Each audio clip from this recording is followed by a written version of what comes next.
డబ్బు, అనారోగ్యం, ఉద్యోగం, వ్యాపారం అప్పులతో బాధపడుతున్నారా? వెంటనే ఈ వెబినార్లో జాయిన్ అవ్వండి. హాయ్ హలో నమస్తే, welcome back to Suman TV. ప్రస్తుతం మనతో పాటు ఉన్నారు మొమెంటమ్ ఇన్వెస్టర్ వినోద్ కుమార్ గారు. నమస్తే సార్. నమస్కారం అండి. సార్, మనం మల్టీ బ్యాగర్ స్టాక్స్ గురించి చాలా వీడియోలు చేశాము. మరి ఈరోజు టాపిక్ ఏంటంటే లోయెస్ట్ ఇన్వెస్ట్మెంట్తో వచ్చే వాల్యూస్ ఉన్నటువంటి మల్టీ బ్యాగర్ రిటర్న్స్ ఏమైనా ఉన్నాయా అంటే? జనరల్గా మనం లోయెస్ట్ ఇన్వెస్ట్మెంట్తో మల్టీ బ్యాగర్ స్టాక్స్ కావాలి అంటే స్మాల్ క్యాప్ స్టాక్స్ అని మనం సెలెక్ట్ చేస్తాం. ఎందుకంటే 10 rupees, 5 rupees, 20 rupees, 30 rupees stocks తీసుకుంటాం. మనకి ఇన్వెస్ట్మెంట్ తక్కువ, అది 100, 200, 300 అయినప్పుడు మనకు మంచి లాభాలు వచ్చే అవకాశాలు ఉంటాయి. బట్ అందులో చాలా రిస్క్ ఉంటుంది. ఎందుకంటే లో వాల్యూ స్టాక్స్ ఆర్ లో మార్కెట్ క్యాప్ స్టాక్స్ అంటాం మనం. అందులో ఇన్ఫర్మేషన్ సరిగ్గా ఉండదు. ఒక నార్మల్ పర్సన్కి అలాంటి స్టాక్స్లో ఇన్వెస్ట్ చేయాలంటే ఇంపాసిబుల్. ఓకే, మనం లక్ అనుకొని ఏదో కొన్ని అక్కడ టిప్ ఇచ్చారు, ఇక్కడ టిప్ ఇచ్చారు, ఏదో కొంత విషయం అర్థం అవుతుంది అని చెప్పి ఇన్వెస్ట్ చేసి లాభం చేయడం, అది ఒక లక్ పద్ధతి వేరు. బట్ మనం ప్రొఫెషనల్గా పద్ధతి ప్రకారం ఒక లార్జ్ క్యాప్ స్టాక్ అయినా సరే, ఒక మంచి కంపెనీ, ఫర్ ఎగ్జాంపుల్ గోద్రేజ్ ఉంది, ఓకే, అలాగే టాటా కంపెనీస్ ఉన్నాయి, ఇవన్నీ ఇన్వెస్ట్ చేస్తే ఒక స్టెబిలిటీ, ఒక స్ట్రెంగ్త్, ఒక కాన్ఫిడెన్స్ ప్రతి పర్సన్కి ఉంటాయి. బట్ ఇలాంటి వాటిలలో తక్కువ ఇన్వెస్ట్మెంట్తో కావాలి అనుకుంటే మనం ఒక పద్ధతి ఫాలో అవ్వచ్చు. ఇదే స్టాక్స్లో ప్రతి మంచి stock every year are once in 2 years ఒక కరెక్షన్ మోడ్లో వెళ్తుంటుంది. మీరు గమనించండి, టీసీఎస్ కోవిడ్ తర్వాత ఫస్ట్ బాగా పాపులర్గా ఆల్ టైమ్ హై క్రాస్ చేసుకుంటూ వెళ్ళిన స్టాక్ టీసీఎస్. దాని తర్వాత 2-3 years 3000, 3200 దగ్గర చాలా కాలం అక్కడే ఉండిపోయింది. ఇప్పుడు కరెంట్గా దాదాపుగా లాస్ట్ 6 monthsలో అది 3000 నుంచి దాదాపుగా 4300, 4500, which is almost 30-40% return. Such stocks where we call as contrarian stocks. అంటే మనం కాంట్రేరియన్ కాన్సెప్ట్ని మనం ఫాలో అవుతే మనకు ఆ కాన్సెప్ట్ వలన best stocks, best value stocks, best investment, great returns and కాన్ఫిడెంట్గా ఇన్వెస్ట్ చేసే అవకాశం ఉన్న కాన్సెప్ట్ని మనం కాంట్రేరియన్ కాన్సెప్ట్ అనడం జరుగుతుంది. సార్, ఇప్పుడు అండర్ వాల్యూ స్టాక్స్ ఉంటాయి కదా, అలాంటి వాటిలో మనం ఇన్వెస్ట్ చేయాలి అంటే దాన్ని ఎలా ఫైండ్ అవుట్ చేయాలంటే స్టాక్స్ని? ఫస్ట్ మనం అందరూ మాట్లాడుతున్న సెక్టర్, ఇప్పుడు కరెంట్గా అందరూ మాట్లాడుతున్న సెక్టర్ ఏంటి? Railways, okay, infrastructure, okay, housing, ఇవన్నీ మాట్లాడుతూ ఉన్నారు. రీసెంట్గా బజాజ్ హౌసింగ్ ఫైనాన్స్ చాలా పాపులర్ అయింది, అంతా హౌసింగ్ ఫైనాన్స్ మీద ఫోకస్ వచ్చింది.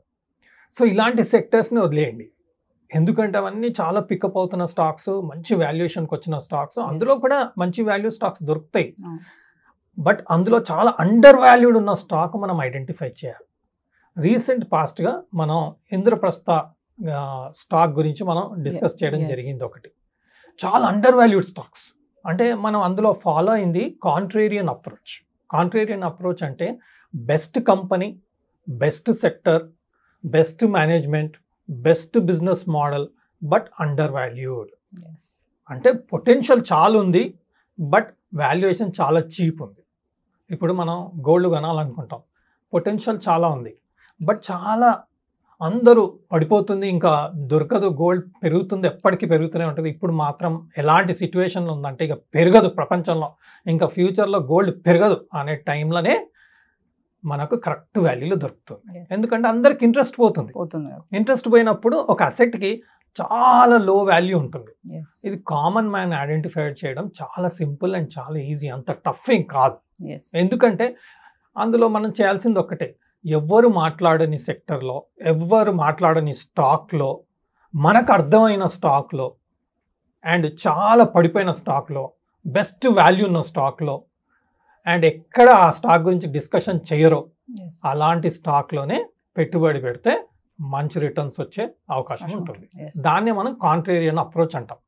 సో మనం చేయాల్సింది ఏంటి? ఎవ్వరు మాట్లాడని సెక్టర్, ఎవ్వరు మాట్లాడని స్టాక్, ఈ ప్రైస్ ఇంకా పెరగదు, దీని అయిపోయింది, బట్ మనకు తెలుసు అది మంచి కంపెనీ అనేది మనకు తెలుసు, మంచి కంపెనీ, మంచి బ్రాండ్, మంచి ప్రోడక్ట్, అండ్ మనం ప్రిఫర్ చేసే స్టాక్ అనేది మనకు బాగా తెలుసు. One of the best example is also Apple. 2 years, last 2 years back దాని గురించి ఎవరు మాట్లాడట్లేదు. అందులో వారెన్ బఫెట్ గారు కూడా కొంత అమ్మేయడం జరిగింది, కొంత ఎందుకంటే తన పోర్ట్ఫోలియో Yes. చాలా పర్సంటేజ్లో యాపిల్ ఉండడం చేత కొంత ప్రాఫిట్ బుక్ చేసి బయటకు రావడం జరిగింది. బట్ అప్పుడు $120-125 ఉండింది.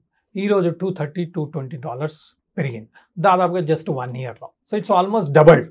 Yes. So that is where, when it is at 120, if we get that confidence to invest, that is one of the best way to invest. So Yes. contrarian theory ప్రతి ఒక్కరికి best theory.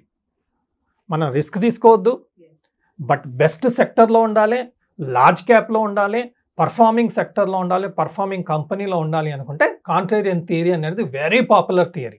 సరే, contrarian theory అంటున్నారు కదా, దీని history ఎలా ఉంటుంది, దీని performance? మీరు కాంట్రేరియన్ థియరీలో ఫస్ట్ థింగ్ ఏంటంటే మార్జిన్ ఆఫ్ సేఫ్టీ అంటాం. Yes. మార్జిన్ ఆఫ్ సేఫ్టీ అంటే మనం కొన్నాక మనకు రిస్క్ చాలా తక్కువ ఉండాలి అంటే కాంట్రేరియన్ కాన్సెప్ట్ ఫాలో అవడమే బెస్ట్. Yes. మనం అందరం ఏం చేస్తామంటే ప్రతిసారి మనం ఫాస్ట్గా పెరిగే సెక్టర్ ఏంది, హాట్ థీమ్ ఏంటి, Yes. అందులో ఉండాలని చూస్తుంటాం. That is expensive.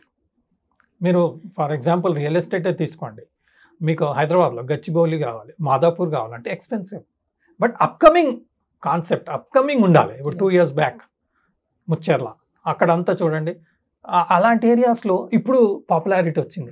అప్పుడు అండర్ వాల్యూడ్ ఉంది, ఎవరు మాట్లాడని టైంలో ఇన్వెస్ట్ చేసిన వారికే మంచి రిటర్న్ వచ్చింది. Yes. ఇది మనందరం చేసే పనే. మన రియల్ ఎస్టేట్లో ప్రతి ఒక్కరు ఇన్వెస్ట్ చేసే వాళ్ళే.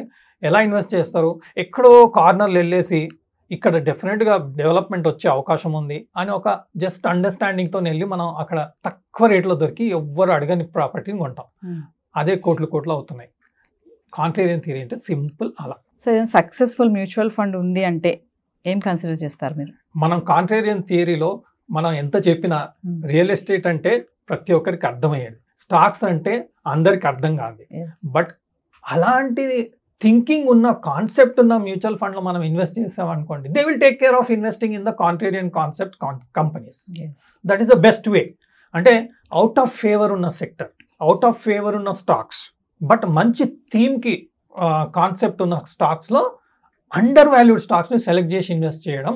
అండ్ హిస్టారికల్గా దాదాపుగా 25-30 years హిస్టరీ ఉన్న mutual fund manager, highly qualified person, highly experienced person and excellent performance in the last 25-30 years. మనం ఏంటంటే మనం ఇన్ఫ్రాస్ట్రక్చర్ థీమ్ అని వెళ్తాం, మ్యానుఫ్యాక్చరింగ్ అని వెళ్తాం, డిఫెన్స్ అని వెళ్తాం, బట్ ఏది సక్సెస్ అవుతుందో మనకు తెలియదు. సో మనం చేసేది కాంబినేషన్ ఆఫ్ ఆల్ దీస్ సెక్టర్స్లో అండర్ వాల్యూడ్ స్టాక్స్ ఏముంది అని చెప్పి వీళ్ళు ఇన్వెస్ట్ చేయడం జరుగుతుంది. సో పర్ఫార్మెన్స్ వైజ్ మీరు చూసుకున్నా కానీ దాదాపుగా 18-20% per annum return last 20-25 years ఇవ్వడం జరిగింది. మనం ఎంతో లాజిక్ ఉపయోగించి, నాలెడ్జ్ ఉపయోగించి మనం బెస్ట్ రిటర్న్స్ రావాలి అని చెప్పేసి సొఫిస్టికేటెడ్గా థింక్ చేసి టెక్నికల్ అని ఫండమెంటల్ అని ఎన్ని అని చెప్పేసి ఇన్వెస్ట్ చేస్తాం. బట్ లాస్ట్కి అంత పెద్ద రిటర్న్ రావడానికి ఇబ్బంది అవుతుంది, రిస్క్ కూడా చాలా అవుతుంది. But SBI fund has been successfully consistently performing particular mutual fund. I'm not a SEBI analyst. The research what I have done, where I have invested, Yes. I am just sharing that knowledge. Please consult your financial advisor. Go through that SBI Contra Fund. We get all this information SBI Contra Fund గురించి. ఇలాంటి ఫండ్లోనే మనం ఉంటేనే long టర్మ్లో మంచి returns ఇచ్చే అవకాశం ఉంటుంది. మీరు మినిమం 500 rupees తోని కూడా SIP చేసుకోవచ్చు. 500 rupees మినిమం. ఎవ్రీ మంత్ మీరు 500 rupees, మీరు ఒక క్యాబ్లో ఆఫీస్ వెళ్ళి వస్తేనే 400-500 rupees అవుతుంది. ఒకసారి మెట్రోలో వెళ్ళండి, ఆ రోజు సేవ్ అయిన అమౌంట్ SIPలో కాంట్రా ఫండ్లో వెళ్ళండి. Maybe time will come when you'll by a cab, when you'll by a car your self with this particular fund అన్నట్టుగా ఆ ఫండ్ పర్ఫార్మెన్స్ మనకు కనబడతాం. Thank you, sir.